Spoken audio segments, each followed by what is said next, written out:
Hello and welcome, ladies and gentlemen. We have a wonderful matchup here for you today in the Hello and UCL welcome, lower bracket ladies and round 4. gentlemen. We have It's going to be a matchup between Risen Esports and ONECHANCE, a revenge matchup, and a wonderful one at that. I am Lemons on the play-by-play side of the desk. I've got Tame on my color analytics and wonderful points to add into the game as well. How you doing today, brother? I'm doing good, man. I'm glad to be here. I've been following this team for a long time now. It's very exciting.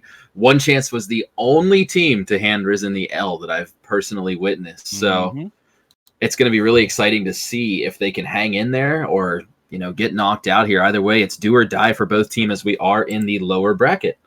It is, and I got to see ONECHANCE get handed their L last week, and it was a bit of an unfortunate one. So seeing if they can bounce back today is the biggest question. And Risen, just trying to keep up that flow, trying to make it back to the top. And like you said, this is it. This is for everything here. If you lose, you are out. So both teams hoping to put up a good showing today and really use that momentum to go forward and potentially to win the whole thing. Yeah, I mean, both teams have faced a lot of adversity too, coming this far. I mean, these leagues are a big commitment from these players. You're asking people to put aside 10 to 12 weeks of their life and really, focus and get better. And the desire for improvement is one of the biggest things that keeps me drawn to the amateur scene in NA. There are so many hungry players out there, and following their journey is honestly really fun. It really is, and that's the beauty of it, and that's why you stick around. We are getting into the picks and bans here. And now I got to remind everybody, it is a best of 3 today in this matchup, and excited to see the development as we go. Now we are in the first bans here. We see Talia taken out for Risen, who is on the blue side for this game number 1. ONECHANCE on the red side. Do take away that Ashe.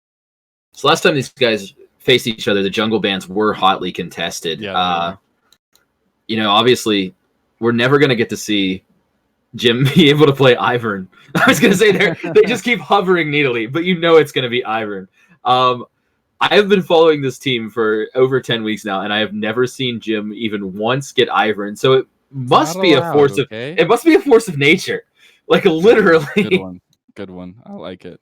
So keep up the pace on that one. I'm expecting another little bit of an input like that in the next 5 minutes, just to let you know. Yeah. Anyways, we are getting through the rest of the bans here. We see the Ezreal in the set come off for Risen there, and we're waiting on that last ban from ONECHANCE. It's looking like the Darius Hover, which he is very strong. Could be just looking at taking away that power in the top lane, but they go for the power in the mid lane, potentially the AD carry position as well in that Cassiopeia ban. First pickup though is gonna be that Caitlyn for Danny Q Body. Yeah, Caitlyn was recently buffed. She's sitting in Diamond Plus at almost a 56% win rate. She's insane right now. The Cass has been flexed by Risen both top and mid. I haven't seen it flexed ADC yet, so I think that is a good knockout by ONECHANCE. I think so too. Yeah, if they lock the Galio here, I mean, that's a good, flex support. It flexes mid as well, and it takes away one of Keen's best picks. I don't know if you saw it. Do you watch the Penta on YouTube? I have not. All right. Fill me in. Just go watch the top play in the Penta. Okay. It's Chovy literally 1v4ing at the end of a very long fight, albeit with the flash taunt from Galio and just wrecking faces. And that just leads into the point that I want to make about Galio and how strong I feel like he is right now. He has that built-in synergy that you can build around, but he already gives you all of that mobility, being able to meet up with your team, have that big momentous engagement with the hero's entrance. It's so nice to put together. Now they do pair it up with the Senna here, so getting even more sustain, even more healing for themselves by adding a little bit of that later game damage. Risen though coming out with, I guess, not the spice, obviously locking in the Caitlyn Morgana combo, but that Skarner is coming out. Yeah, I mean, we'll have to see if we're going to see Little Skarner or Chad Skarner in this game. I'm hoping to see a Chad Skarner.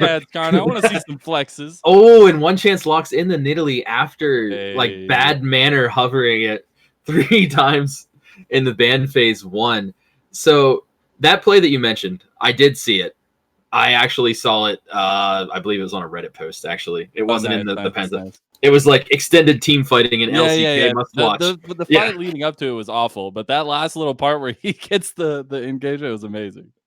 So Shen ban, not really surprised. Received a buff that a lot of Shen mains were even saying is needless. Yeah. You know, they were saying like, my champion's in a great position. He's right around 50% win rate. Leave him alone. And suddenly he's thrust into the top tier of popularity. You know, he's Wukong getting taken out. That's one that Risen has flexed around, but I don't think Risen seems to only flex Wukong when it's like able to be played top or jungle. So I'm not sure if they hit the nail on the head with the ban there. And we are going to see the tank, mage, support, bruiser, assassin, fighter, DPS, burst mage, Ornn taken out. At least you get it in. At least you get it in. I got it in. Like, yeah, you get it in. I had to get it in. All right, it's cool. It's over now. I got it out of my system. We're fine. Yeah. But maybe we still get it. You might have a chance. Last second, they changed over the Camille. I did want to highlight the bans that we did get to see for the side of Risen. They also took out that Maokai, but you had also highlighted the Shen and Wukong taken out for one chance. Now, get to see what these teams want to finish out their compositions with, and really the powerful pieces coming up. I'm really looking forward to. So the current synergy hotness with Galio is Galio Nocturne and Galio Camille. Oh god, the Wombo combo is a little bit disgusting. Oh my goodness. I don't want to be a part of that. Like, we'll just have to get, I don't know. It's going to be scary. That's going to be really scary. But it's all up to how the team fights lay out. Absolutely. And how everything starts going. So that it looks scary on paper, but sometimes scary on paper doesn't reflect into the game. Now, potentially Risen picking up the Corki here. So going with that double ADC composition potentially, but a little bit being able to have a little bit of aggression in that mid lane. So if they decide to send Galio mid, which I don't believe that they will, Corki gets a lot of free poke early on the Galio. If they send the Nico mid, Corki gets a lot of free poke early onto the Nico, as long as he can dodge the bind. You know, after Nico's W is on cooldown, like she doesn't have the empowered auto attack. If she misses with her bind, Corki can hit her a couple times. And there's the Zac. Is that going to be Skarner top? Are we going to actually see the rise of? Are we going to see the rise of Chad Skarner live? We have seen Zac top before as well, but yes, I agree. That would be awesome. The question is though, the matchup up there just seems a little bit rough. Now Kiana potentially getting locked in, just a lot of kill potential there. And it is going to be locked in. So that's one chance's composition. A lot of damage, but I feel like a little bit not knowing exactly the clear path forward. It's a little bit, but they have a lot of tools, so that works for them. But I do feel like there are some pieces that stand out a little bit. Yeah, absolutely. For me, the Galio is a big one linchpin for one chance. Yeah, you know, he's gonna really have to be the rock that they fly onto and hang on to there. That was really bad. That was beyond bad. But I was telling you, I need one every 5 minutes. Come on, we got to keep going. So, One Chance's jungler is really well known for his Nidalee play. Yeah. If he can get that snowball rolling early, I mean, if you think about like a Nidalee Nico Kiana just rolling down on you and destroying you, it's absolutely gross. However, on the flip side of things, I'm seeing, you know, the Kate traps, the Morgana binds, the Skarner R, Corki poking at them from a distance with the big missiles, Zax, amazing engage. They definitely have ways to deal with what they're seeing here. They can absolutely hop in, hop on, and think about how many squishy champions are on One Chance. Galio can only Vanguard for so many people. Yeah. You know, after his taunts down, after his knockups down, there's a lot they have to answer for. So it's going to be really interesting to see. It's like these team comps are so diametrically opposed, and they want to do such different things, but they're both fairly easy to execute. Yeah, and I am interested. I mean, I'm guessing it's going to be a bit of a different setup here for One Chance, especially the laning stuff. I mean, I imagine it's potentially the Galio Senna bot lane. Yeah, that's what I'm thinking as well. Which does provide a lot. I do feel like it takes away a little bit of that Galio strength that I was highlighting, specifically highlighting it in the mid lane. But it does still have that potential with especially being a little bit more positioned around the Dragon Pit. But also looking on Risen's side, it's a little bit questionable where these are going to go. But you think about the actual team fight potential of all 5 being together, being in front of a pit, or being able to position around the pit. That's a scary thought to go through. Yeah, I mean, you are knocking on a door that you don't want to open at that particular spot. And I mean, even just if they position aggressively and just have Nidalee there, just throwing spears to zone off, it is definitely gross. Kiana's ult has still to this day has a hitbox about 74 times larger than it needs to be effective. So basically, the entire Dragon Pit in the bottom half of Summoner's Rift all get locked down. So I love your point there, actually, about that. That's really good. So early objective control, I would expect to go over to ONECHANCE just based on how easy it is for them to zone. Now, if Risen does send Zac to the jungle, Zac can then do some, like flyby smite steals and stuff. Skarner, not so much. So I'm trying to find excuses and ways that we can get Skarner into the top lane with the Triforce build. I would have to say I would love to see Jim on the Skarner. I think he would have the potential to pop off. I think anywhere. I mean, Barlow, I think, would be able to pop off with it too. But I would like to see in game number 1, I want to see that Chad Skarner come out from the jungle. I want to see him just thrashing all over these squishy members of ONECHANCE potentially. We'll have to see once we get into the actual draft of it though, and where they want to put these pieces that they've gotten for themselves. Yeah, we do have a little bit of a hold up. The teams are taking a little bit of an intermission before we get into the actual game lockdown draft. But that's okay, because we have a lot to talk about here as well. The one thing that I wanted to highlight too is when Risen actually switched their last ban over to the Camille. There's been some comps lately that are absolutely degenerate coming out of the LPL and the LCK both, where basically Camille finds your ADC through just what is basically a sort of suicide flash.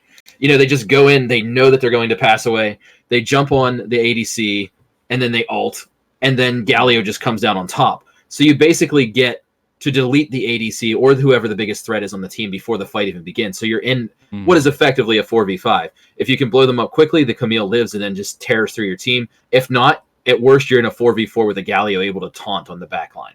Yeah, so that's why it has to be banned. Yeah, and you just need to take those power picks away. I think it's just one of the most difficult parts. And it's hard to choose which pieces to pull away because there are so many of them right now in the meta, but there are a select few that are just kind of ridiculous. And yeah, those compositions coming together with that just one strong piece being able to pressure all over the map. The push and pull of League of Legends has developed so much here in the recent meta, and I absolutely love it. Yeah, I mean, I feel honestly playing in Season 10 as both a player, as a caster, and an observer, that there's definitely a healthy dichotomy of push and pull, like you had mentioned. It's like most things are viable, maybe not in, actual LCS, LCK pro play, but right on the fringes, you can play just about anything. And there is a lot of healthy comps right now. Yeah. The other one I wanted to hit on too was the Galio Nocturne. ONECHANCE couldn't run that or threaten it because they showed Nidalee in the first phase. Yep. But the same idea, Nocturne presses R and Galio can press R right as he's traveling, and you are instantly a 4v2 in the bot lane. So, I mean, Galio's ultimate is always going to be relevant, no matter what. But let's look at one thing I think we haven't talked about really yet is Risen's bot lane. The Kate Morgana is a classic. The spell shield is there to absorb, any kind of Galio taunt shenanigans. Can even, absorb some damage from a Nico ult to save somebody if need be. The traps are, very good for zoning off objectives and sieging and such. So the Kate Morgana classic synergy cannot be understated, especially with Caitlyn's scaling right now and her safety. And they do have a lot of protection tools for both Caitlyn and Corki on the side of Risen. They definitely do. We are seeing the positions being doled out here. And we do see Barlow on the Zac in the top lane. There is still potential to switch, obviously, but at this point, I would think they're getting situated where they want to, where they need to be. And I do like your points about the bot lane there. I just think that Danny, Cutebody, and Keen are so set up in this match right now. Yes, you are facing a Senna and a Galio, But as this combination, as the Caitlin Morgana, you're just gonna have so much pressure. You're gonna have so much that you can do in the lane, and it's something to look forward to for them. But then on the other side, you got to think of Oshawott and Monster Mash. They've got to be able to play, honestly, pretty safely. I would expect them not to have or not to be pressuring too heavily unless they can get a catch out where somebody overextends a little bit on the side of Risen. But you are looking to scale up. You're looking to get that Senna farther into the game and hopefully getting power elsewhere on the map so you can join up a little bit later. So it's a little bit different approach for the bot laners here on the respective sides. Yeah, definitely. We'll see. Senna, I don't know if you've noticed in the last couple patches, people that play Senna, they're like, man, Senna feels great once you get 50 stacks. And it's like, she feels great once you get 60 stacks. Man, Senna feels really great once you get 115 stacks. And it's like the goalpost for Senna just keeps moving, or should I say the soul post? Yes, I said that. Hey, you're doing well on our quota, though. You're doing really well on it. She's been slowly chipped away, is what I'm saying. But she's still a very viable, very fun champion. I love both these comps. I can't wait to see these teams get under the rift. I'm very excited. I believe we're going to take a short break here during the spectator delay. I did want to talk a little bit more about one more matchup. Oh, sure. Highlight at all. We haven't really talked about, and we've been kind of skirting around the bush, if so to speak. The Corki Kiana matchup here in the mid lane. It's going to be Baboom. It's going to be Faraz. And these two have a potential to do so much with the mobility that they bring to the mid lane. Having that communication to respond to events where you're going to be seeing Nidalee looking for skirmishes, you're going to be seeing Skarner after level 6 looking for those picks. It's going to be so crucial to these compositions. Yeah, absolutely. You're definitely right there. I think that a lot of this sort of hitches too. I think less than we've stated is on Nico. True. Obviously, I assume that's going to be some glacial shenanigans. Almost always is nowadays. But I think Nico staying alive long enough to get some big pop blossoms in those crucial team fights is going to be a lot more important than we've given it credence in the pregame. Yeah, very true. But we're going to have to see how it all lines up on the Rift and see who has shown up today on the Rift between these two teams. We're going to have the matchup for game number 1 coming right at you after a short little break. So we'll be right back.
Welcome back. We have made it onto Summoner's Rift for this first game of this best of 3 between Risen Esports and ONECHANCE as we hit the Rift, potentially with some shenanigans under wraps here. We do have a Skarner. We do have Zach.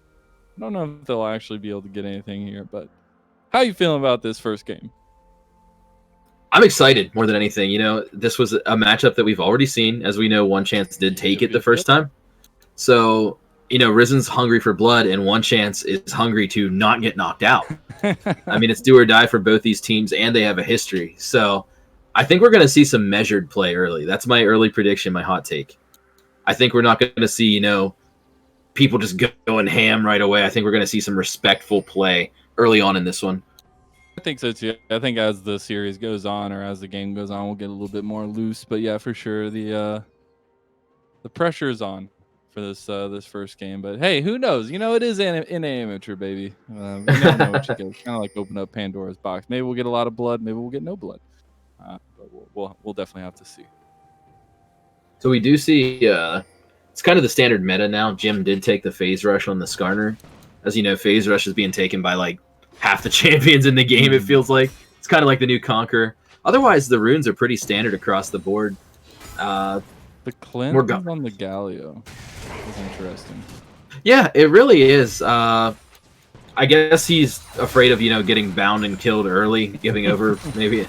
But Galio, I feel, is one of those champions that, because he has the inbuilt shield, he can sort of take some of that damage. So you usually don't see cleanse on the Galio. You're right. It's a good take. Yeah, that, and I just think it's funny that we have the double glacial augments on on the side of ONECHANCE. You're just never going to be able to get away. It's just going to be so slowed.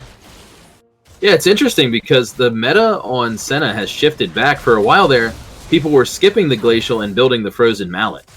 And now it seems like we're back to the full circle glacial meta again. That champion just hasn't really had anything settle hard for her yet. You know, she's still less than a year old. Yeah. So there's still some development going on there. The one thing that's interesting for me, too, that so far is, when's the last time you've seen a Kiana?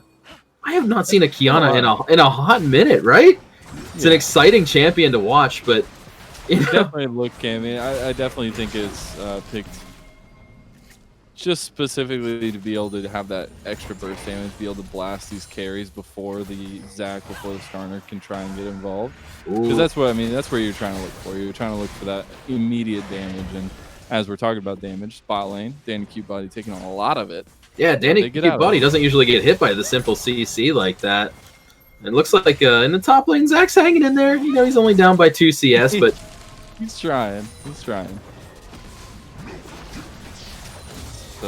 Definitely been a rough start. I don't know what's going on, but I hope everything's all right. Now we see in mid lane, potentially, Faraz. Ooh, that was a nice Faraz? Hello? Faraz? Going forward. Here comes another spear. It's going to connect. Here comes the Cougar form. Can it get the Scorpion? Oh! It did not flash over from Keen. Going to get to safety there. A lot used early on. That's flashes for Jim Cantor and Keen. Yeah, I mean, we also saw Monster Mash and Pyroan lose their flash there as well. Sure. It's like much ado about nothing. I think if Faraz had taken the other path there where he had followed Pyroan, I think they would have had that kill there. It just seemed like he was just like, all right, well, Corky's hitting me. It kind of tickles. Little machine gun on my back. Got some Yordle action going on back here. I'm just going to keep it that way. That's so funny, the mechanic with the pullback.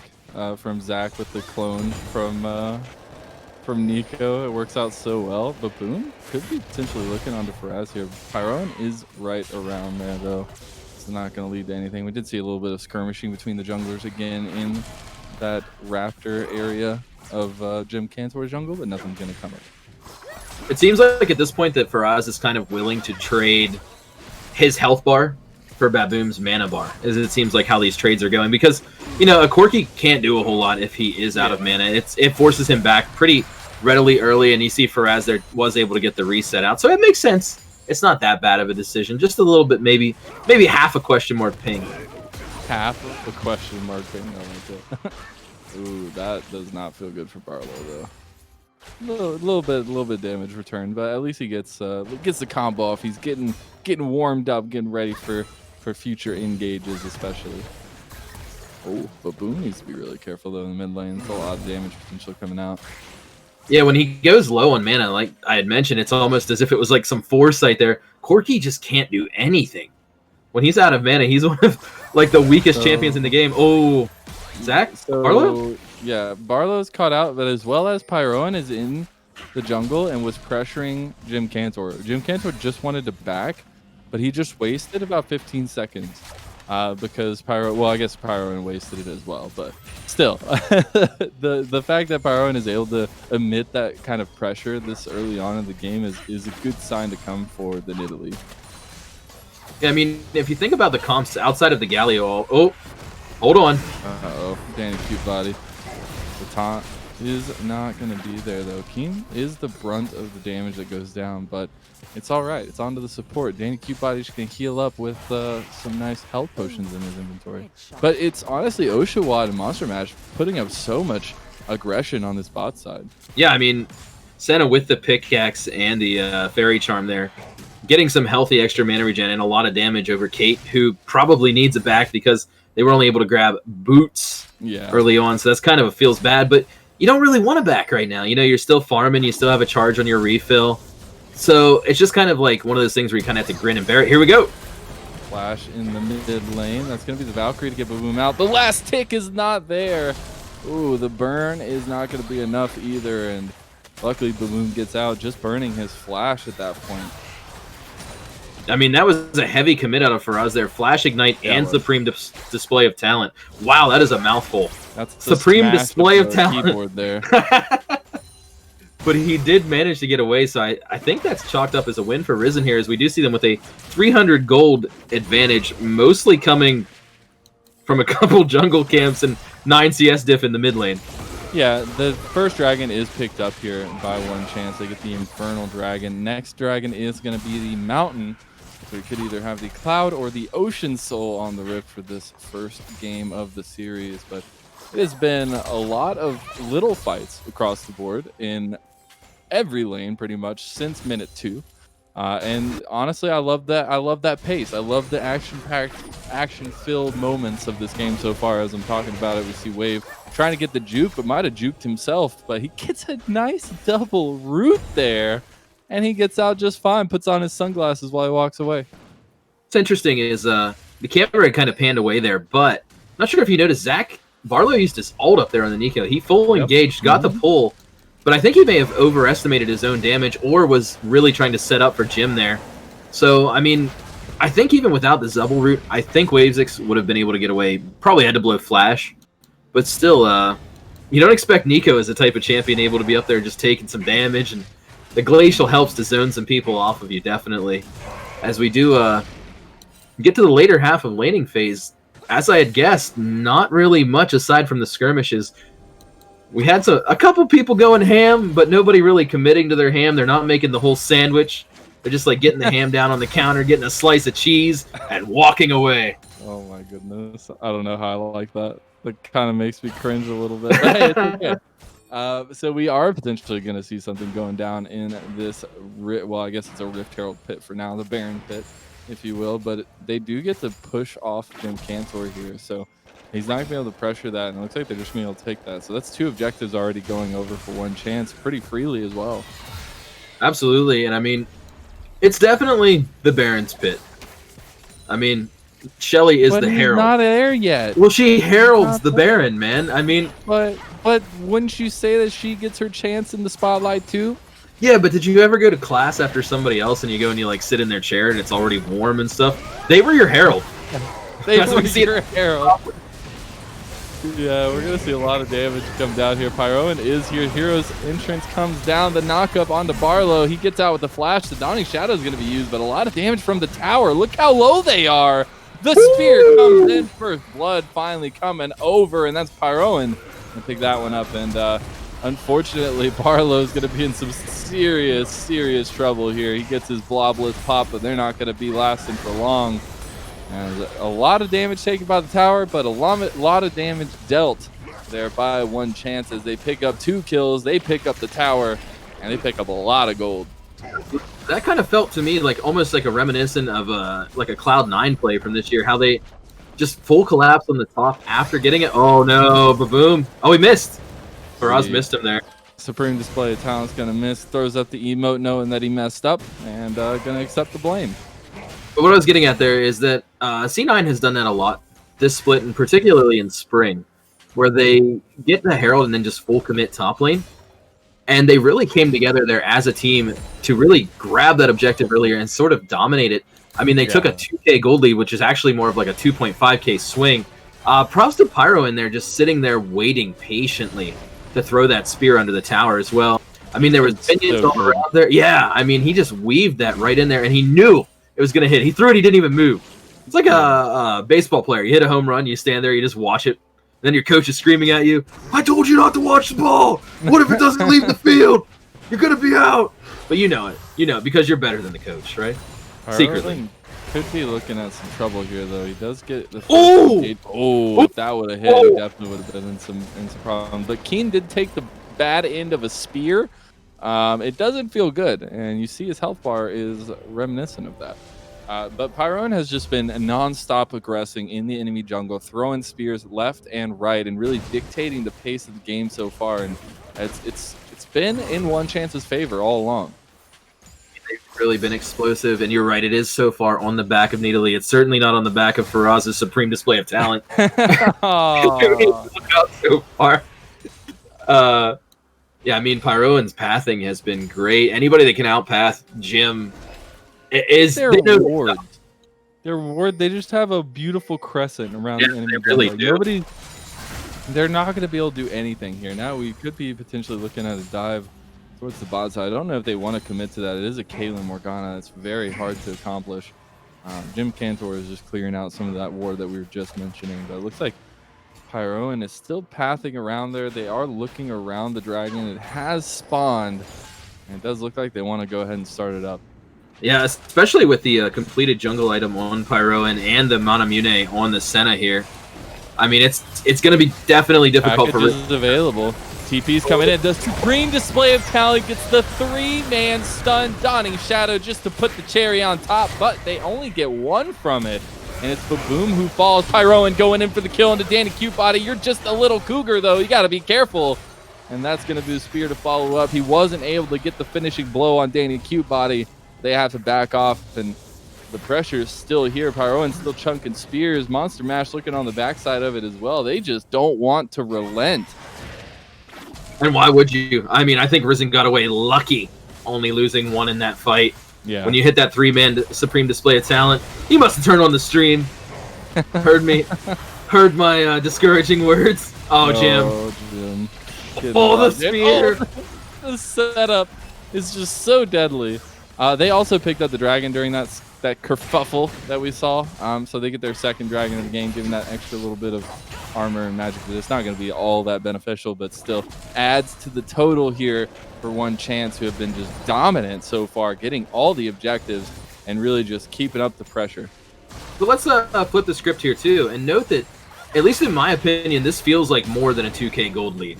Like they're rocking, you know, like a 2,600, 2,700 gold lead. But it feels like, you know, it feels like we're down like 5,000 here at 13 minutes. And I think a lot of that is on the back of Baboom farming very well. And Risen managed to disengage at least somewhat out of that dragon fight there. That could have gone a lot worse. I don't think it could have gone any better, but it definitely could have gone worse. This Pyro, it's just look at the damage, even on the neutral monsters. It's tearing them apart.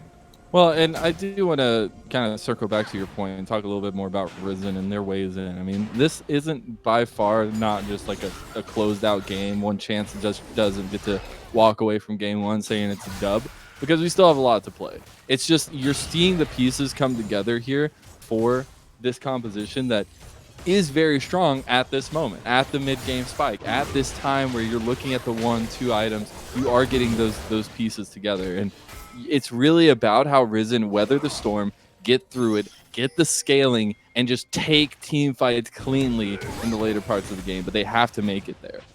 Absolutely. And I mean, to even further iterate on that, if ONECHANCE wasn't winning early, they're not winning at all. I think that's actually something that can be stated as fact, because they're comp with so many squishies and so many bursties early on.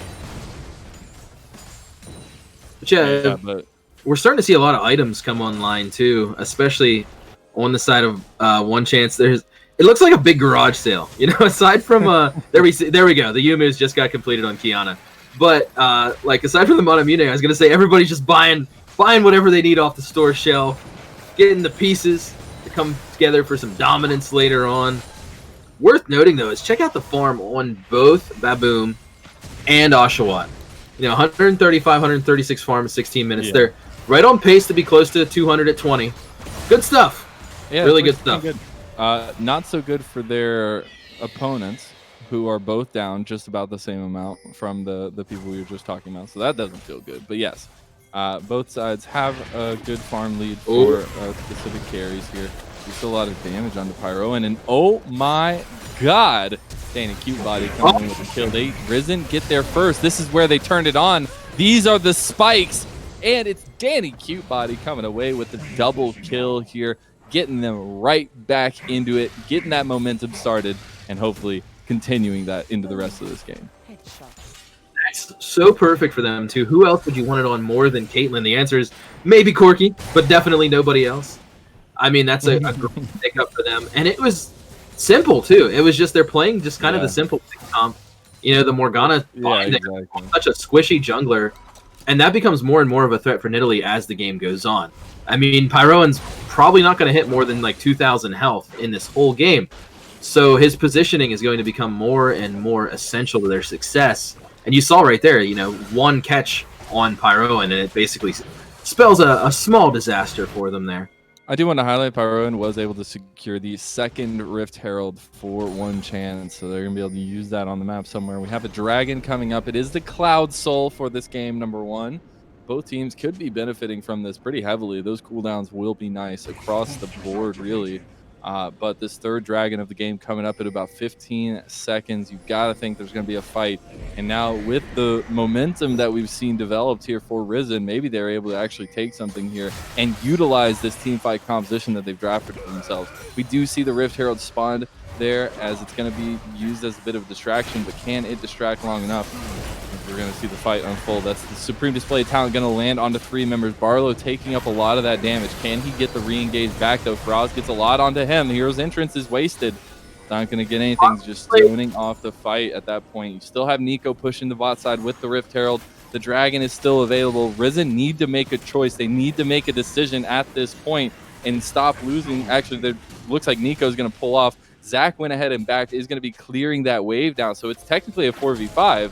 If Risen get caught out here, this could just end so badly for them. A devastating macro decision there. I almost think instead of giving up as much as they did, are they going to lose the draft? Here it comes. TP coming in. Yeah, Jim Cantor is going to get rooted up. He can't get into the pit now, but Keen's right into the middle of everybody with that Soul Shackle. But they're right back onto the back of him. That's going to be the Dawning Shadow across the top. Jim Cantor gets out with his life. Danny Cutebody's on a killing spree now. Keen's going to get sniped there with the ring toss from Faraz.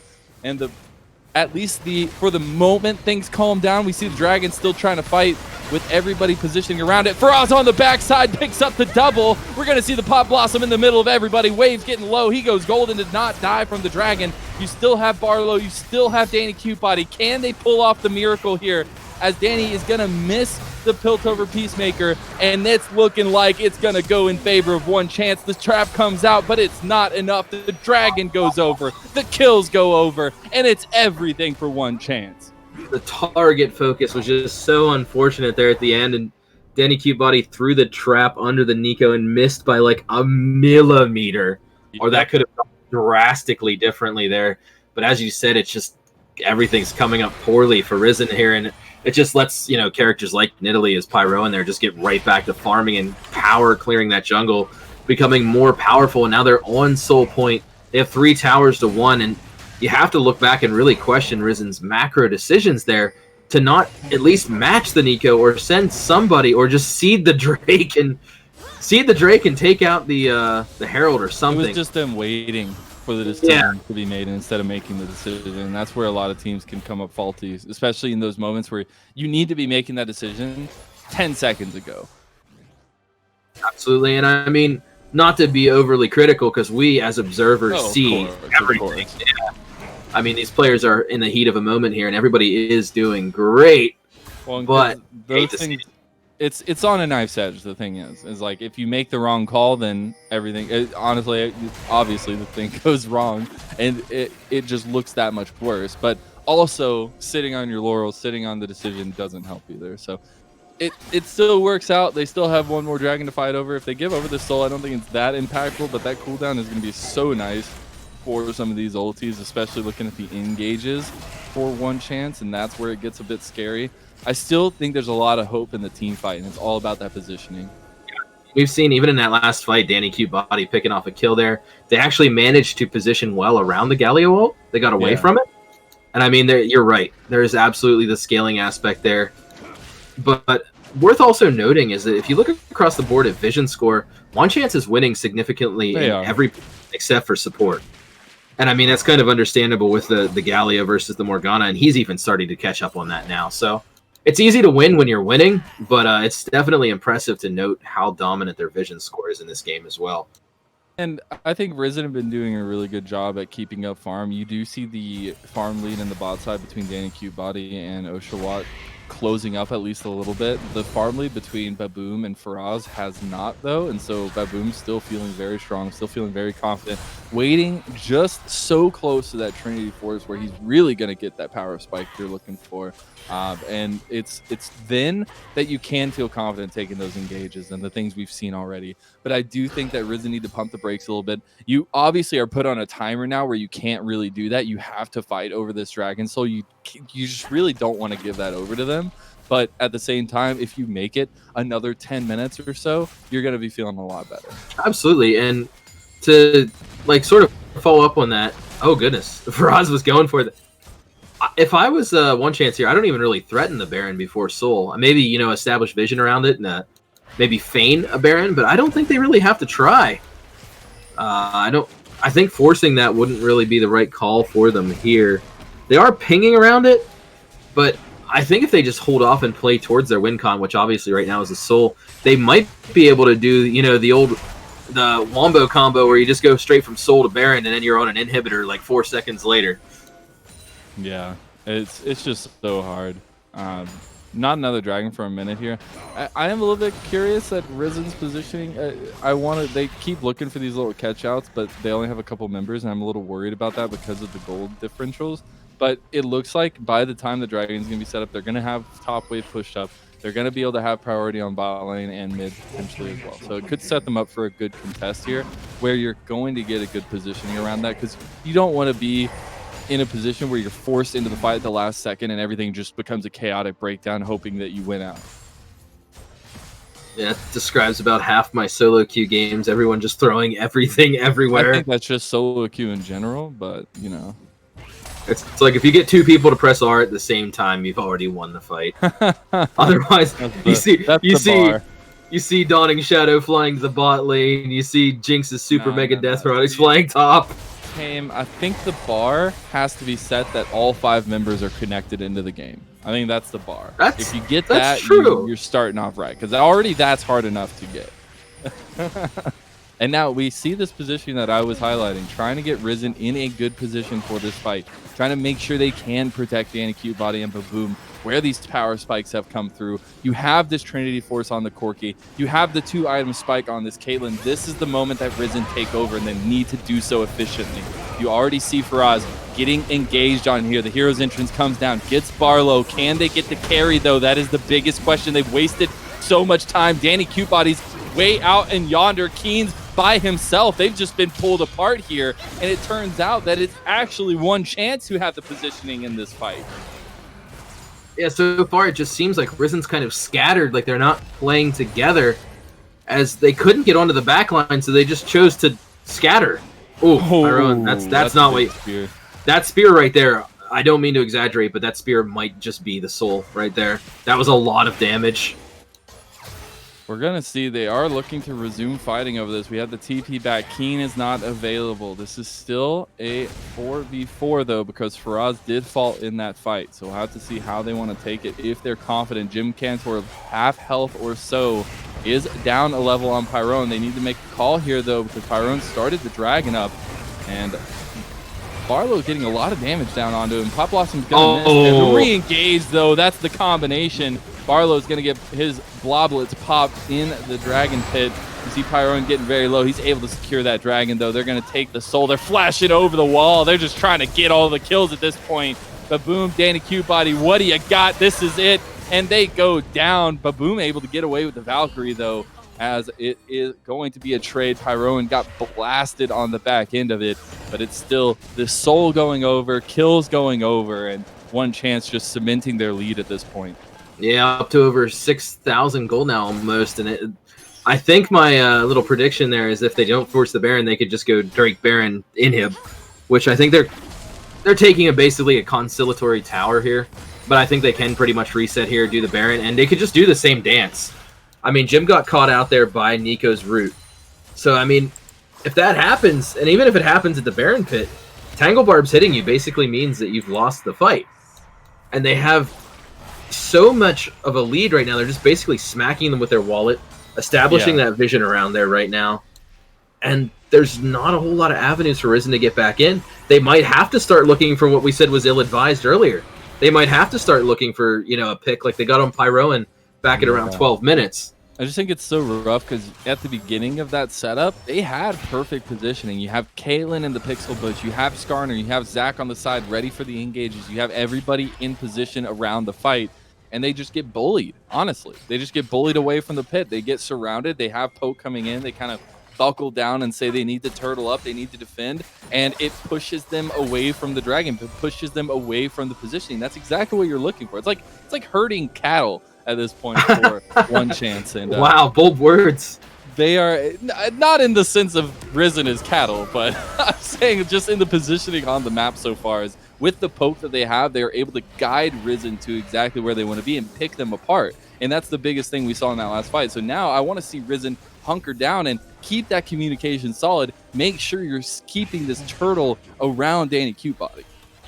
Yeah, I mean, Danny Cutebody, big shout out, has been really good in these fights. He has. Has half of Risen's kills just on him. He's scaling up really well, and he's been the last one alive and even tried the 1v4 in the last fight as well. So, I mean, Danny Cutebody is definitely a win con for them if they still have one here. However, the soul is just so strong. I mean, when Galio can ult almost once a minute, and that cooldown was nerfed to almost 3 minutes, it's nutty.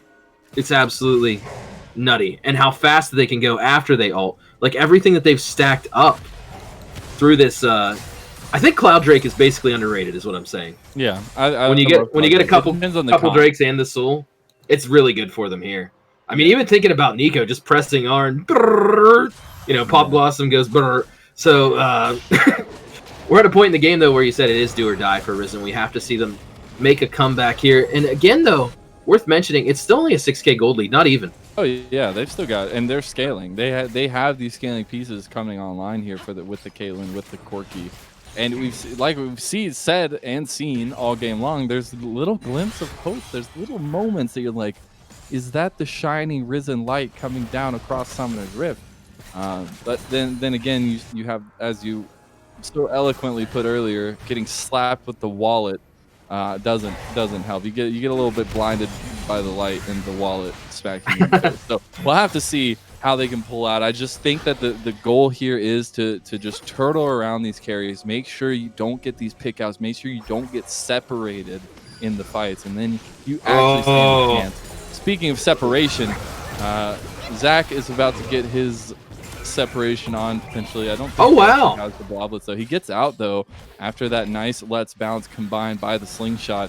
Gonna get a little sidestep there. Is that Bang-esque? I don't know. Oh, I guess you didn't see the penta either. I think it was really weird. But anyways, Bang had a sidestep on the penta, and we just saw a little Barlow sidestep. I love it. Yeah, I was basically ready to write him off as dead right there. I was even gonna call you Prophet Lemons. Oh, here we go. Jim. Yeah, Jim Cantor was looking for it. He just take the spear right to the face, though. It's not going to do too much damage. He does have a little bit of MR, but they just take the engage anyways. This is a 3v4 with a 3v5 now. Faraz on the backside. Jim Cantor was going to flash over the wall, but he's still going to be taken down by the Dawning Shadow. And that is 2 kills going over. The re-engage here. King goes in the middle with the Soul Shackle. You don't have any of your real damage. Danny Cutebody trying to do his bestest on the backside. but he can't, and that's another fight. They just get caught unawares. I mean, I feel like the sort of failure there kind of started when you're forcing a fight when you're 7K down. Yeah. Jim had a good idea. The righteous glory, you know, hindsight is 20/20, but I think they could have pathed more over towards their jungle than back towards the tower, or what remains of the tower. It looks like ONECHANCE will be able to pretty comfortably take this Baron here. I see Barlow, you know, floating around, but what's a Zac without Smite, you know? Oh, Zac is gonna die. Slowly but surely. He's actually surviving for so long. The Let's Bounce comes out, gets one bounce out. The TP onto the Blavio. They could be looking to fight this. The Baron doing a lot of damage here. He's going to go down, but Danny Cutebody takes down a kill before he's able to get in there. Monster Mash flashing away. Now you have separation here from ONECHANCE, and this is where you pick up the scraps potentially for Risen, as that's going to be 2 kills going over to Danny Cutebody. That's a lot of gold going into the Caitlyn's pocket, but everybody else is going to be able to get out. They get 3 Barons from it and a little bit more of a gold lead for themselves. Yeah, it's going to be really hard, even with picking up some kills there, for Risen to be able to sort of play out that fight. And you saw there QSS being picked up by Senna, which just makes her basically a completely unappealing target. Oh, the Elder, are they going to take it? Here we go. Pop Blossom's available for wave. You need to watch out for that pit. It's going to be so scary. Keen just getting blasted on the side. Oshawott finally going to be pushed away. There's the Pop Blossom just going to connect onto Barlow. They're looking to just take the fight at this point. Dawning Shadow came across, but it's too little, too late. Faraz is here. There's members low. This is the kill potential for the carry of ONECHANCE. He goes in, gets one. Can he get the other? Hero's Entrance coming in as well, but he picks up second. Now Keen goes golden, but surely leading to his death, as Oshawott's going to get that second kill. And so close, but so far. Jim Cantor tries to get over the wall to steal that Elder Dragon, but it's just going to go over to ONECHANCE. You know, I was going over my typical, you know, analysis points. Let's check out their items. Let's see where we're at game state-wise. And Risen was just like, no, we're doing this Elder. And I want to give them a shout-out for trying. I think that actually was the right call. I think Wavesix, actually, they're delaying, might have saved that Elder. And, you know, Elder a lot of times results in just the game ending. Yeah. Even regardless of gold spikes. Yeah, I also think Wavesix, or Pyroan, sorry, we were just talking about Wavesix. I think Pyroan being there immediately, he sprinted. There. He got out, he backed, he got the Baron back, and he sprinted to the Elder because he knew what the play was for Risen. If they were going to go balls to the wall, if they're going to go for the risky play, they go for the Elder Dragon, and he was able to pressure them. He got around the back of the pit before they even really realized he was there. And when that happens, you have that threat of this carry Nidalee jumping in at any moment, swiping that Elder Dragon away from you, and positioning to where you are now pincered. That gets so scary. And you saw it in the eyes of Risen. They pulled away from the Elder as soon as that first spear came across the wall. And that is just this mental lead that ONECHANCE has developed in this game so far. Absolutely. And it's right to just sort of compliment what you said there. If you think about it on the other side, how you said that sort of mental lead, it's almost like what a Skarner ult is, but how it hasn't been in this game.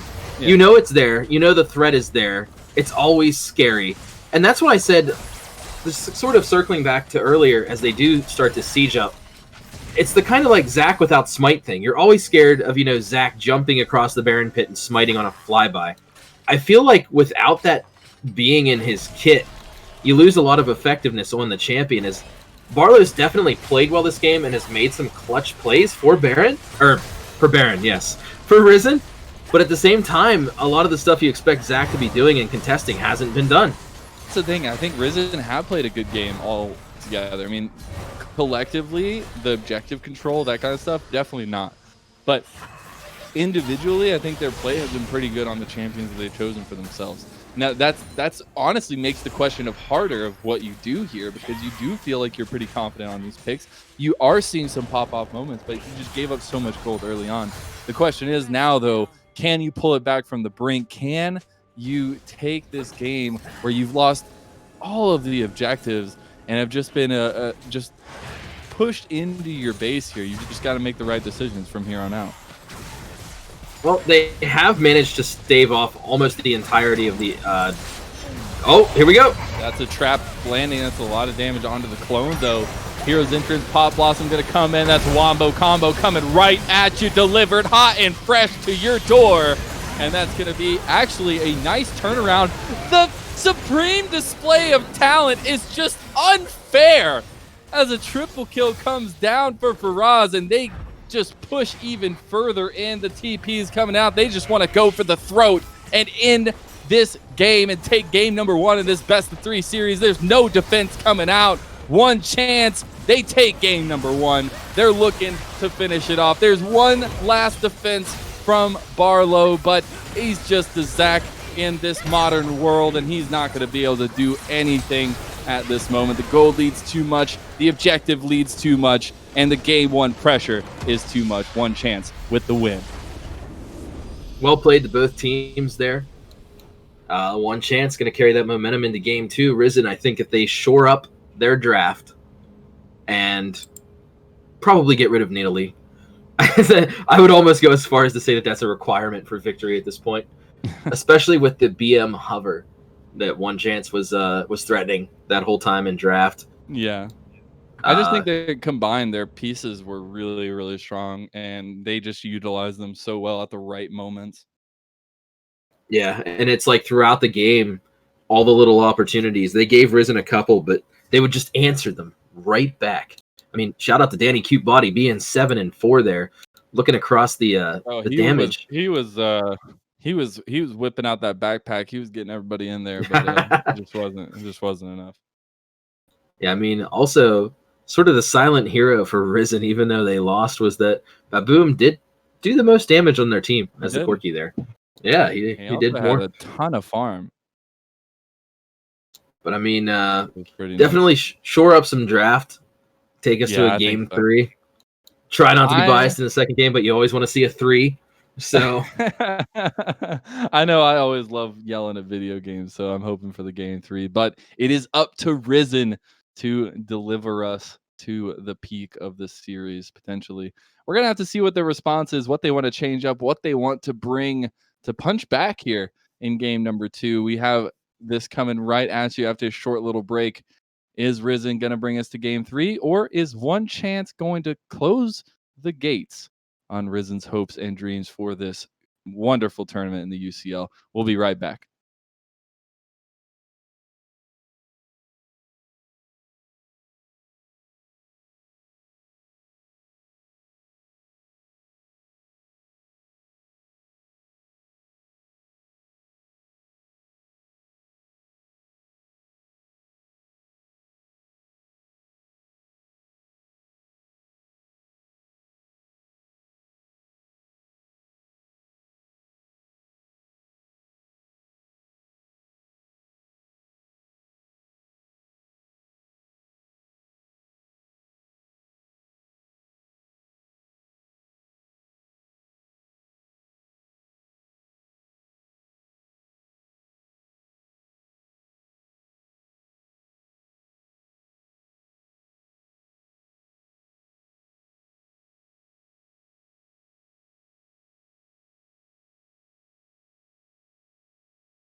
Welcome back, ladies and gentlemen. I hope you didn't go far because we've got game number 2 of this matchup between Risen Esports and ONECHANCE. ONECHANCE taking a very convincing game number 1, not without their falters, as Risen did make a little bit of a break for it, but they weren't able to get very far with that one, and ONECHANCE just slammed the door on it. Now we got to see what they come back with in game number 2 here, Tame, as I'm just so ready to see what these compositions are going to be for this time around. We have ONECHANCE on the blue side this time with Risen on the red. So I'm definitely expecting to see Nidalee banned. The KDA last game, the 3-4 and 13, I think that sort of does not belie what actually happened in that game. Oshawott obviously was 8-0 and 15, a 23 KDA, but Pyroan really just created so much cross-map pressure in that early game. I don't think that you can let somebody that's that good at that champion play it. You're right, though. I believe you. If I pull up Pyroan's recent stats here on UGG, 158 games of Nidalee. Yeah. 52% win, 53% win rate with a darn near 3 KDA. So they play the champion really well, and they're in Diamond 2. So, they're pushing into the upper echelons of the statistical gameplay. There's no other way really to word it there. They're definitely an elite player in an elite elo on that champion. And I really liked the Skarner pickup for Risen, but I just feel like into the Nidalee, it feels really bad. So hopefully, like you said, they ban it away this time. We see a little bit of difference coming out on that end, because I do think we do need to see. I've just seen Jim Cantor do so well, and he do so many amazing things from the jungler. I want to see that this game. I want to see a pop-up performance from them, because you did already see a pretty pop-up performance from Baboom and Danny Cutebody, but now it's for the rest of Risen to pick up the slack. Yeah, it looks like we will be getting into. Eventually. Eventually. I looked at the thing. It's just the chat just says the word PP twice. Our players are very dignified. It kind of melted my brain. They just have to express themselves in the way that they want to. But really, looking at the pressure, just to kind of break down why, I guess, I think that ONECHANCE is doing so well, is just that word I used already, the pressure. I think Pyroan just was non-stop on the Nidalee. If you give him another pick like that, maybe not the Nidalee, because it more than likely will be banned away, but give him another high skirmish, high early tempo jungler, and keep the same approach as well throughout the rest of the map. Keep that aggression, keep those just communicative plays around the map for themselves, and they really can just take that momentum, as you said at the beginning of the Game 2 broadcast here, take that momentum and just win the series with it. Yeah, I think that's what Risen was kind of going for last game when they decided to take the Talia away right away. And, looking at his UGG again, insane win rate, almost 70% win rate over 100 games on the Talia. So I see it. And they play that sort of similar, the Runic Echoes jungler, where Talia's all over the place. She moves really, really fast along walls in the jungle with her passive. I think Pyroan has stopped by to visit us in the chat here. Hi, dude. It's nice we're just apparently just had a couple bathroom breaks before we get into game number 2. So that's a little bit unfortunate, but we'll be getting into the draft here pretty quickly for y'all. So just hang around and listen to the Lemons Tame podcast that we have going on here. Stealing that idea from so many before us. Yeah, oh my goodness, I can't focus right now. I just got kitten pictures posted on my Discord. I'm sorry, folks. We got to shut down the stream. I got to look at the kitten pictures. They are adorable. Oh my goodness. I can't even right now. I can't even. Ladies and gentlemen, do you ever just see an animal and you're like, that is the most precious thing ever? Well, that's what I just witnessed. I like how it just broke you. You're gone. You're a different person. Animals, man. That's the way to my heart. It's transformative. You just throw up some cat pictures. You ever want me out of anything? Like I'm locked in, I'm doing something, you just send me cat pictures, animal pictures, my brain goes mush. Oh my good, and they get cuter, ladies and gentlemen. The pictures keep coming, they get cuter. I don't know what to do over here. My brain's gonna explode. I need them to start drafting, or I'm gonna lose it here.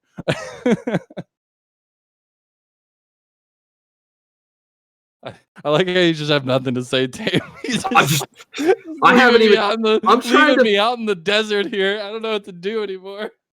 I'm trying to find where are the cat. Oh, there's In the live chat. What do you want There's about? Get out of here. look at the Toby. Pictures too. I wish you guys could see this too. The glory of it.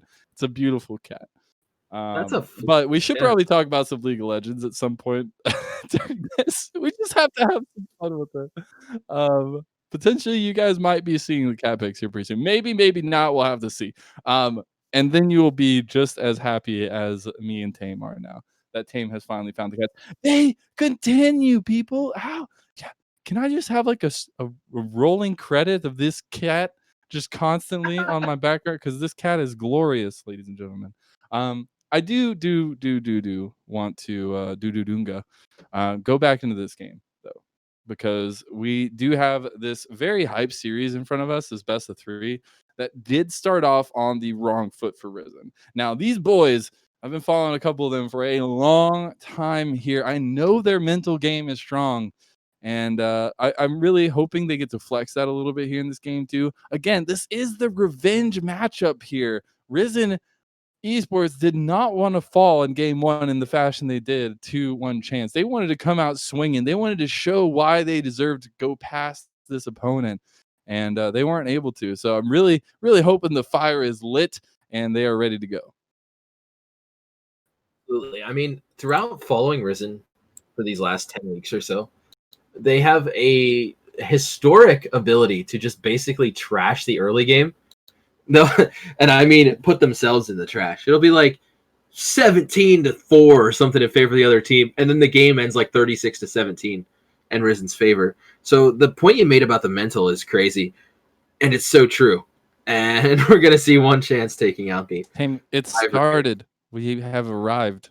The bands are coming through, as you were highlighting too, foreshadowing. We saw ONECHANCE take away that Ivern on the blue side this time around. So quick! And Cassiopeia. Yeah, they made us wait all that time, and then they're just gonna burn through it because that's what we do in a amateur Tame. Okay, that's how we do things here. Risen Esports takes away the Talia, the Senna, the Caitlyn, and we see the immediate lock-in of the Ezreal, the Bard taken away from that duo potentially. Still has the Yuumi potentially as well, but Yuumi has kind of fallen down in priority. Set gonna be the lock-in here, the second pickup for Risen though. I'm still kind of scared about the Nidalee not being taken care of here. We'll have to see what Pyroan does want to play. Worth noting, the set for if it's Barlow, if it does go to the top lane, some of Risen's only losses in the regular season were actually on set. And I believe, oh goodness, here we go again. I believe Barlow has not won a game in the UCL on set if they do decide to send him on that. We had some stats on that last time. It was definitely interesting because like he had played it well. KDAs were good, farms were good. Just sort of a unlucky or cursed pick for him this split. But I mean, back to the draft, ONECHANCE grabbing that Galio Nidalee again. So they're kind of doing like almost like the salty run back with a traditional ADC. Yeah, and that's something that I'm even more ready for. Though we didn't see something in the Nidalee ban. So Nidalee gets through. ONECHANCE picks it up with that Galio, keeping a strong little bit of a composition there. Adding the Ezreal is something I really like, especially instead of that Senna. But Risen, you know, they go for the interesting picks. That Vi going to be locked in there. I would love to see it, although it's a little bit cringe, and I get scared every time I do because it's like riding just like a rocket car with a one-way ticket. But a Lethality Vi coming out potentially for Risen, which would be really fun to see. But we are getting through the second phase of bans already here. ONECHANCE banned away that Shen. Renekton came off the side for Risen, and we're waiting for the last ban of the red side here in this second game, potentially last game of this series. If Risen don't pick it up here, what do they ban out? It's going to be, I'm guessing, the Nico. Yes, it is the Nico. They're preventing at all costs the full salty run back. And really, I don't blame them. And if ONECHANCE does lock the Misfortune ban here, which hard to tell, could be BM. They were flexing the draft a little bit in the first game. That is one of Danny Q-Body's best picks, and they do nuke it. Yeah, I was going to say, if I remember right, Danny Q-Body has almost 2 million Misfortune Mastery, which is absurd.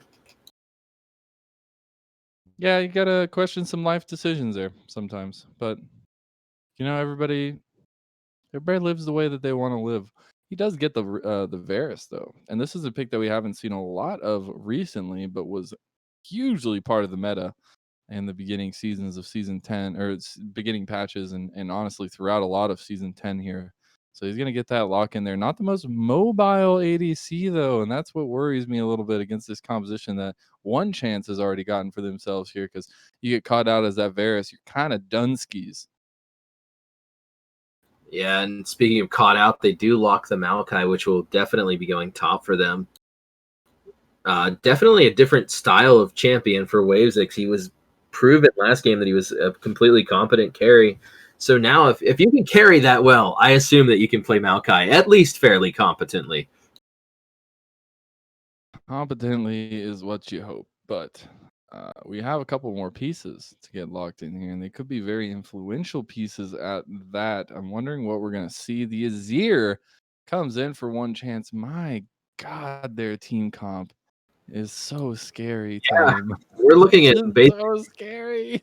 We're looking at what's basically a pro level draft coming out of Give me cat pictures. I don't want to see this. I don't want to look at this anymore. Oh my goodness, more cat pictures popped up, people. This is amazing. Can this be like a command of the world? Like you just say, "Can I have cat pictures?" and cat pictures just rain down. Yeah, there's actually a Discord bot just for that. Yeah. Oh wow, then. All right. Well, I know what I'm doing after this.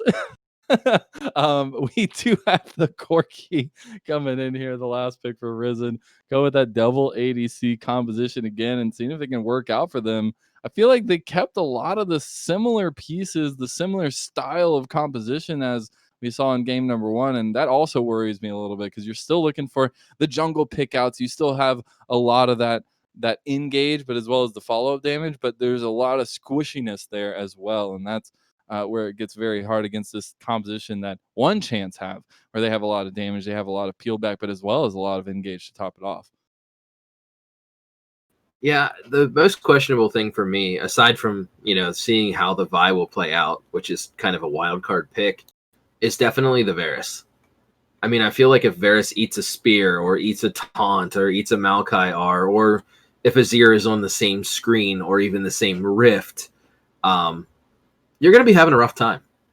It's a scary pick, so we're going to require Danny Q-Body to do even better than he did in the last game. Yeah, they even banned away the Caitlyn here, so I honestly would have liked to see him on the Caitlyn again. But we'll have to see what the Varus is going to pull off for him, see if that extra poke damage is going to be enough for him to really do what he wants. The Maokai in the top lane against this set is not going to be the most volatile matchup for sure. If set does get ahead, that is something to be worried for, but Maokai can just take the brunt of the damage, and I'm expecting a TP for the Maokai, potentially getting those flanks, getting those big grasping root plays, so that would be really cool as well to see. And then you get to this mid lane matchup where it is going to be a little bit different. You have this on the side of ONECHANCE, you have this late game scaling, you have that objective take possibility there with the Azir, and you have a lot of the same on the other side with the Corki. We saw Baboon playing the Corki last game. He did have some shining moments. The question is, though, can those shining moments get even brighter here in game number 2? Because you're going to need that. And the fact of the matter is, ONECHANCE have a composition that works in pretty much all states of the game. I mean, you have Nidalee to bridge you into the late game. You have the mid game power spike of the Ezreal, and you have the late game insurance policy that is the Azir. Meanwhile, you have some of that on the side of Risen, but you're really looking to get a snowball going for a lot of this. Yeah, I'm looking at it and I'm like, well, which lane does Risen win here? Does Bard Varus beat Ezreal Galio? I don't think, if it does, not hard. I think it's more of a neutral thing. Nidalee Vi is kind of a volatile matchup there. It's kind of a vision game. And then you look at the Corki Azir, which is the LCS lane, where they're just you see the Twitch chat basically so glad, Sleeper, that we get to see Sleeper, Corki Sleeper versus Azir Sleeper. So I mean that's basically the matchup we've been seeing for years. You know how that one goes. Everybody does. So where does Risen win in the early game? Or are they going to have to rely on just catch-outs and ults later? Because their ults are really, really good at catching people out. Well, I do expect a lot of roaming coming from Keen. I would like to see that at least. Fair's probably not the greatest to leave all alone. You would rather have that Ezreal, but that I would expect some roaming to come through. I would like to see Keen pair up with Baboom, Jim Cantor, get some skirmishing going, get those pickouts that we were talking about, and get some gold under their belts potentially with the mobility that Corki can add and the Valkyrie and just having the Vi with those instant engages that you can do. So I hope to see that from Keen because that means the biggest thing here for Risen is they can't get put lulled into a trap like they did in game number 1. They can't get put into a pressurized situation and just continue to concede points. They need to make some aggressive plays. They need to not just fall back, play reactively. They need to use this aggressive composition that they've drafted for themselves and try to get something going. Don't let Pyroan just pressure you into the places that they want to have you play from. Yeah, I absolutely agree with you too. The pressure comment is so pertinent to how this game is going to go play out. I think that it just all hitches on that.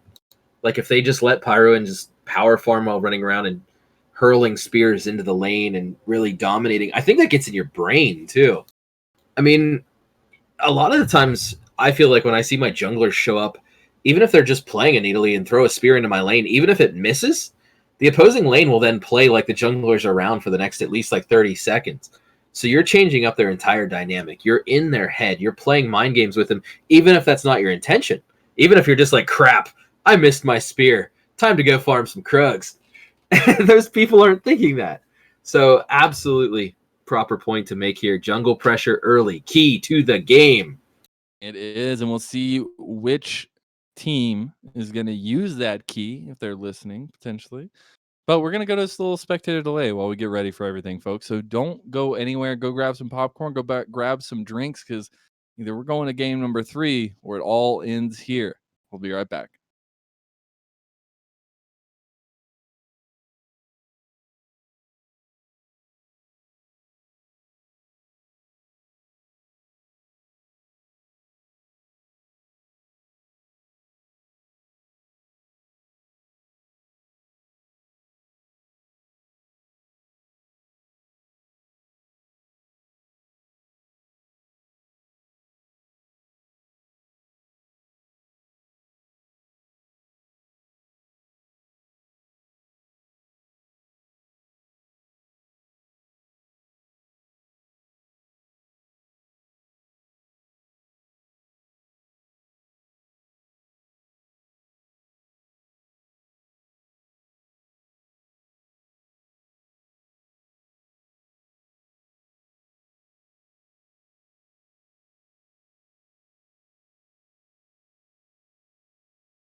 Game number two has come over the horizon, and we have arrived. We have a bit of a spicy level 1 potentially coming out from ONECHANCE here. These 5 stacked the bot side of the map. Can they get something going here? I think Risen saw them, but they did now for sure. Yeah. If you didn't see the 5 people, you definitely saw the spear indiscriminately hurling into your face. Well, near your face anyway. Good try, though, from ONECHANCE going in, getting a little bit of that aggression forward. Yeah, that was really close by Danny. But again, mental game strong by ONECHANCE, being able to pressure a little bit early there onto the members of Risen. Yeah, Danny Cute Body there just got Varus's little cape tendril thing shaved off a little bit. What purpose do those serve? Why does that exist? I'm kind of angry at that character right now. Like, ever since The Incredibles came out, the original movie, I just can't take capes seriously anymore. Just right? I mean, like, let's talk about Azir while we're farming. Looking for what is that? He's got okay. He's an elbow emperor, capes. All right, he's an emperor, but what? He gets the extra stuff. All right, he gets extra stuff. But what do you think? He has a tailor come in one day, and they're like, "My emperor, what can I do for you?" And he's just like, "Shurima demands spears, spears, spears, spears." Okay, that was the. Says that? I don't know. No. Is that canon? That was how that was my color casting. That was me just sort of like drifting into color casting right there. Gotcha. All right. Well, it was beautiful. I'm just going to say that right now. But yes, you did see some spears. You did see Baboom get dropped pretty low, but nothing came of it. No summoner spells burned either. And just a little bit of aggression on the bot side as well, with Oshawott able to pressure very heavily. Pyroan has found himself a little bit caught out, goes in on Jim Cantor as he flashes over the wall. Jim Cantor is going to be first blood going down. Now Barlow is going to be in some trouble here. Baboom trying to get something going. Big haymaker back to return some damage, but they still need to be really careful of how they approach this. Wave did flash out. Now Pyroan looking for more. He's feeling real frisky on that Cougar, but still not going to be able to get nothing. And actually turns out that 1 kill going over to ONECHANCE, and they turn it around on Risen. The one thing I definitely didn't need to hear today was about frisky Cougars. I'm about ready to stick some needly spears in my ears. But yeah, you know, Jim just getting caught out there, but Wave's using both TP Flash, Faraz TP Flash, but as well. So Risen has a lot of potential to keep making some plays here, but we have to watch for that aggression. I was going to say the pressure and the aggression, and he was running down 2 members of Risen indiscriminately, like with impunity, and just, oh my goodness. Bard almost landing something nasty there from Keen. Oshawott's a little bit low, but you know, it's Ezreal, so you can never take it too seriously. You're right. We do see the TP used mid lane by Baboom. You still have a TP advantage in the top side for Barlow, but don't really see a way in here unless you're able to get a ward behind the line of enemies here for the bot side. Besides that, it's just going to be more farming at this point in the game. We have already had that 1 kill, though, going over, and have to see if we're going to see the continued aggression from Pyroan, which I'm sure we will. Well, absolutely. It seems to be just a sort of style, almost like an MO or a moniker, that's just how they play the game. And that, to me, is what's really cool about the jungle position as a whole, is it's like there's only so many ways to lane, but the jungle in all spots in League of Legends is one place you can really make your own. You'll follow that through like the pro meta, the amateur meta. I mean, oh, here we go, engage in bot lane. That's a nice double taunt as well, but it's still an Ezreal early on. You can't really get too much out of it. Yeah, it was really well played though. But what I was going to say is, like, everybody develops their own style in the jungle, and it makes it a really exciting position to commentate and follow these players. I mean, personally, my jungle style is to just basically have my lanes be 0-7 at like 2 minutes and just telling me horrible things about my family, and then I just that's your go-to. Yeah, I just wonder what's going on. Yeah, I just wonder what's going on and why I got auto-filled into this position, and I press my ward somewhere and then I ping it like 7 times and then I spam FF. Well then, that's sounds like a wonderful approach.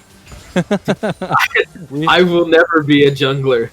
I have so much respect for junglers, and I'm being completely sincere in this. For sure. So there's one thing I do want to highlight is the fact that Baboon is getting pressured. Again, the word pressure is the theme of this series so far. Faraz is gaining a pretty good CS lead for himself this early on the Azir, and you've seen him pressed into the tower consistently there, giving more options for Pyron to be this aggressive Nidalee in between waves, and you already see a lot of positioning down here from the junglers, and potentially Ocean Dragon going down first. You know that these teams are going to want to get that early region because it is really nice, and both junglers around this area we could be seeing a fight over in front of it. See a bit of an engage in the top lane too. They're backing off. Look how low Oshawott is though. Yeah, before the Drake. Yeah, and just one piercing arrow could seal his fate there, give over a kill to Danny Cutebody, which is not what you want to do in a setup like this.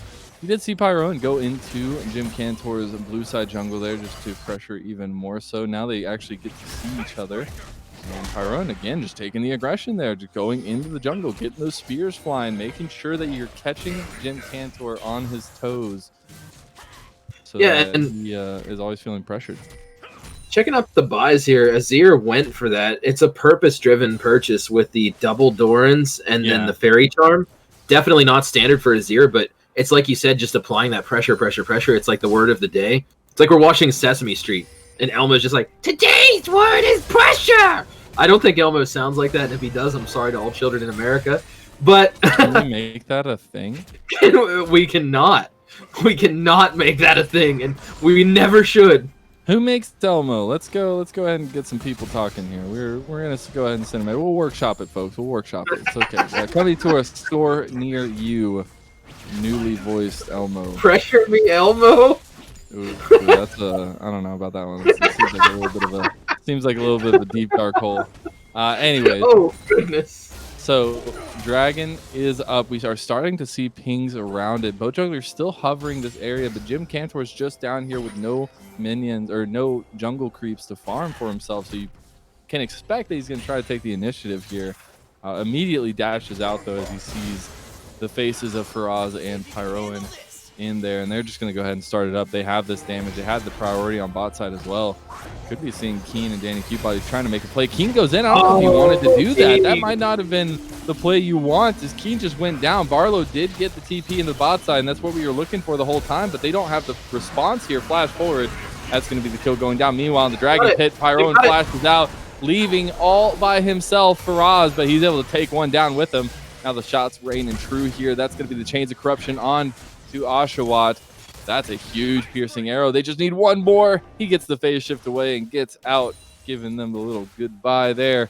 And so much happened in the last couple little moments, but a Dragon goes down. We're 3-2 in kills in favor of the side of ONECHANCE, but Risen are the one that take that Dragon. Jim just kind of walked in the pit. I know directed camera wasn't hanging out there, but he's just like, what's up? I got a smite. How you doing? I'm Jim Cantor. I'm the weather guy. We're going to do this. And he did it. That is like maximum chat energy. How's the weather there, Jim Cantor? It's raining sideways. Back to you. And how are you doing? Well, I don't know. I got covered in an ocean. I'm feeling good. Pyroan does not get that amazing ocean regeneration, and we all do. And it looks like right now, Cutebody needs it. Look at the mana on the Varus. Let's take a look across the game at the buys right now. Big CS lead in the top lane, already 16. Not really anything excited bot, though. However, really kind of across the board. We're still garage sailing it at this point in the game. Vision score and vision update. Risen has really good bot side control. And if I'm looking at ONECHANCE right now, is there a single ward on the map? There's one. Okay, now there's two. There is two. Okay. They're reestablishing their line of vision, which is good, and it's what they need to do. But it was looking rough there for a minute. Was indeed, but Rift Herald going to be started up now for Risen. We'll have to see if they want to actually commit to it, though. It's getting pretty low. Temper Fate's going to come out. Does hit Monster Mash. Do they want to take the fight here? The stun goes down. That's a lot of damage. Grasping Roots coming across, but it's too little, too late. Monster Mash goes down. Danny Cutebody picking up the kill, and they also get the Rift Herald. Let's say they're looking really good on their objective game. This game, definitely a complete turnaround there, as Jim will pick that up, and he's actually ahead of Pyroan in farm this time. Last time he was down by almost a full clear at about 13-14 minutes. Obviously different game state, so not a testament to player skill or anything, but it's definitely a major turnaround for them here. It really is, and they've gotten all the objectives so far. They lost all the objectives in game number 1, so at least they're able to get this for themselves started early in this game number 2. Feel more confident when you're taking those fights and those plays. You're also on the red side, so you have a little bit more of a safer entrance into the Dragon Pit, which we saw was a big issue for Risen, I feel like, in that game number 1, where they just didn't have a confident entrance into those fights. So we'll have to see how that kind of affects them this time around. But my biggest question now is how Jim Cantor wants to use this Rift Herald, where he wants to use it, and who he's going to give that juicy gold to. Where's he going to apply the pressure? That's kind of what you're saying here. Remember, that's the word of the day. That's totally the word of the day. He's got to apply pressure somewhere, and it looks like he's going to help out Baboom. Let's see if he is a true gentleman and backs off for plate gold. He is. Is he? Is he? He is. What a guy. Jim Cantor. What a guy. He didn't, though. He didn't get out of the way, did he? He tried, but he didn't get out of the way. I'm pretty sure that the Rift Herald counts as giving you gold no matter where you're at on the map. I want to say. Maybe not anywhere on the map, but it's a really long distance because I've been super far away and I still get the gold. But remember, we'll have to see. The UCL videos were great, where they're like yelling at people to use back right after they pop the Rift Herald and stuff, so they don't take any gold away from Caps. Yes, true. Now we saw there that Monster Mash getting a little overzealous, was going for the blue. Does get sniffed out there though, as Keen is a roaming bard. Hasn't gotten to roam as much as I was hoping in this matchup so far, but still doing pretty good on this bard. Now another dragon spawning in about 35 seconds here, just about, and it's going to be the Mountain Dragon. So we have the impossibilities of the Infernal Soul or the Cloud Soul. I know which one I would like. I know which one's probably in the script. I can't leak that yet, though. But the fact that we do get another one of these defensive Drakes here early on could provide that little bit extra armor magic resist that you're looking for at this state in the game, but it's not going to do too much. So I don't expect a huge priority from either of these teams. It's going to be a nice objective to pick up if you're in the position for it, which apparently they say, no, screw you, Lemons. We're just going to fight over it completely. I like how that was both wonderful casting and a beautiful tangent at the same time. It just would transition one to the next. Pepper bait, though. It's a little early for Oz gets taken out. The grasping runes come across. They're on the backside, though. That's everybody getting blown up, though. Barlow goes down. Jim Cantor goes down. The hero's entrance comes across a little bit late, but now Danny Cutebody is just getting exploded here, and the carries are starting to come on. He's just eating another spear. He must be liking those for breakfast because he's got a whole bowl of them. Hey, we don't eat our Wheaties. We eat spears and pressure. That's how you become a man on Summoner's Rift. We're going to have a cereal named Spears and Pressure. It's going to be wonderful. The spears are marshmallows. Pressure is... I don't know. Again, we'll workshop it. We'll be back to you folks. We'll be back to you folks. You pour some milk in the bowl and someone just comes and punches the bowl. Just completely implodes it. The logistics, though, the logistics of that, just too much. I think we need to go simple. Again, work in progress. We'll get to it. Speaking of work in progress, Risen's composition here, trying to come online, trying to get these items into the right pockets, and it's looking a lot like last game where they're getting put on a bit of just a time crunch here, because you do have Azir later on in the game. We've already seen how quickly he can affect the map, how quickly he can affect the objectives, and it doesn't get any better. And yes, you do have the scaling of the Corki, you do have the strength in that mid to late game of that Varus, but it's the positioning that has been the problem so far in this series. And again, we're seeing little bits and pieces of that in this game number 2. So, observation and question. How are we feeling about sending Barlow both into the Bork build while Vi goes into the warrior path? You know, just going straight ham, okay? I told you it was going to be, well, I mean, I was thinking it was going to be a lethality build. Still could be for Jim Cantor, but you don't pick Vi at this state in the meta to be a tank. And yes, I could agree that Barlow should probably go for the tank build on Set. Man, Set is so good when you get that board. And he's so good when you get a little bit of that extra damage. So maybe they're throwing everything at the wall hoping something sticks. I mean, they also could, yeah, it's like they could definitely, you know, one popular build on Set is actually just going one offensive item and then into mostly defensive itemization. As you can see, look at how much he is tearing Waves X up. Yeah. So definitely the right call for the lane, but I'm wondering if it's the right call for the game state. Not outright saying that it's not. I just think it puts them in more of a precarious, harder to execute position. If you are Risen Esports here. Here we go. Jim Cantor getting an engage on Pyro, and he uses the Assault and Battery as well, just trying to get the damage down, but he's no tanky. Oh. And a huge amount of pushback from that Emperor's Divide, but Barlow brings him right back into it, but he's just going to get blasted. Faraz, a sweet double kill there, picking up the gold, picking up the damage, and that's the carry starting to look a little bit scary there. So, roots on the backside, Baboom and Kane, you gotta get out alive. He's gonna go right into death. As that is one chance, just having their way with the map at this point in the game. And all of a sudden, from a very even point, we have a 3K gold lead here for one chance. They have taken towers. They have taken a lot in the mid lane, and now they're looking at that Rift Herald potentially. Meanwhile, Danny Cutebody down in the bot lane by himself, feeling like a very sad Darkin. Again, 2-0. Again, trying to put the whole team on his back. Can he do it? 3K gold lead feeling kind of suffocating in this one, especially if they lose this Herald, which, you know, at this stage of the game is definitely going to basically tear through a tower. They're in a really, really strong position right here. And again, not like Risen's out of it. Definitely not. Way too early to call that. But Risen's doing much better on objective, yet somehow it feels like they're further behind this game than they were last game.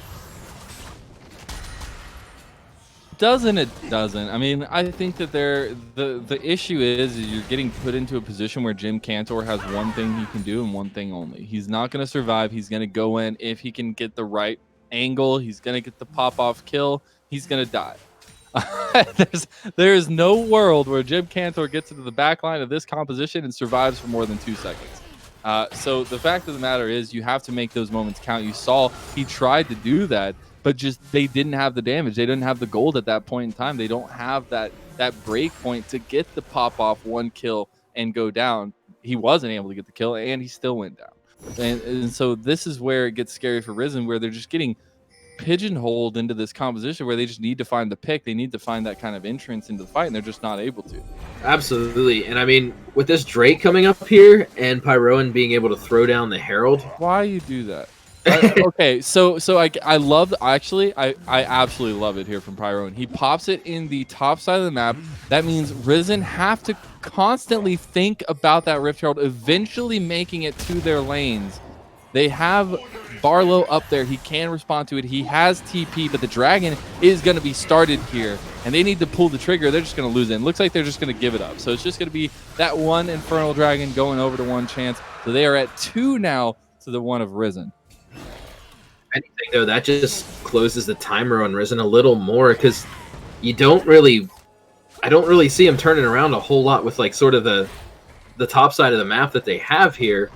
It's not really like either of them are hyper scaling picks or anything like that. Like you said, Jim being 1-4-1 on the Vi, it looks like he is starting to go into some defensive itemization here. Yeah, he picks up the Spectre's cowl right there. So we now have sort of a mishmash where we went full ham with the Warrior, and now we're going like full cheese with the Spectre's cowl. We're making the sandwich. They both got them. They both got Spectre's cowl. There's a ton of AP damage coming around this team. The literal only AD damage is coming from the Ezreal. And yes, that is very strong, but you have a ton of magic damage coming through from the side of ONECHANCE. So honestly, I like those Spectre cows at least, and showing that they are adapting to how the game is presenting itself. Definitely. They're just over on the Discord right now. They're like, guys, it's 20 minutes. We're starting to fall behind. How do we get back into this one? It's just unanimous. Everybody's like, Spectre's Cow. Spectre's Cow. Yeah, Spectre's Cow. Can I get one of those over here? The memo. Spectre's yeah, Cow. Yeah, guys. Man. Did you get the email? I sent to both addresses, and I also mailed it to you. Did you get it? Go outside right now. Go pick up the mail. It says, get a Spectre's Cow. Did you put it as support, TechEd? Yeah. It says the wait time's like 10 hours, though. When your gold income is that severely restricted, it might take 10 hours to get a Spectre's Cow. Now, we almost have the 2-item breakpoint here for Baboom on this Corki again. He's going to have this training force very quickly. He's only about 100 gold away from it. Meanwhile, on the other side, though, you do have this Azir, as you had mentioned earlier, 4-1 and 3, has developed about a 40 CS lead and is a solid 2K above Baboom. And he's going to be just hitting those item breakpoints that much quicker. He's going to be getting to the late game where Azir really turns it on even quicker. And you just got to find a way to put a stop to it. We see Osha down up here on the top lane against Barlow, getting the split push Ezreal coming in here. But Pyroan is here to make sure nothing can happen. My God, the damage coming out, though, from Osha is going to be a lot. But everything was used by Barlow, and at that point, you're just a defenseless fish in the top side. You just kind of have to go down. He could really cast there. He just got smoked. Like, he absolutely just... Wow, he got pressured down. So we are going to see Faraz throw up the passive turret here in the mid lane, and they're just choosing to get out. Yeah, they get the tower. They got what they came for up there. They just wanted that little bit of extra pressure to be able to position around this Baron. And look at that. They started up. Here comes the damage. I mean, Faraz on that 2-item spike. He has Nashor's Tooth. He has Leandry's. Like the best 2 items a mage can have to take. Yeah.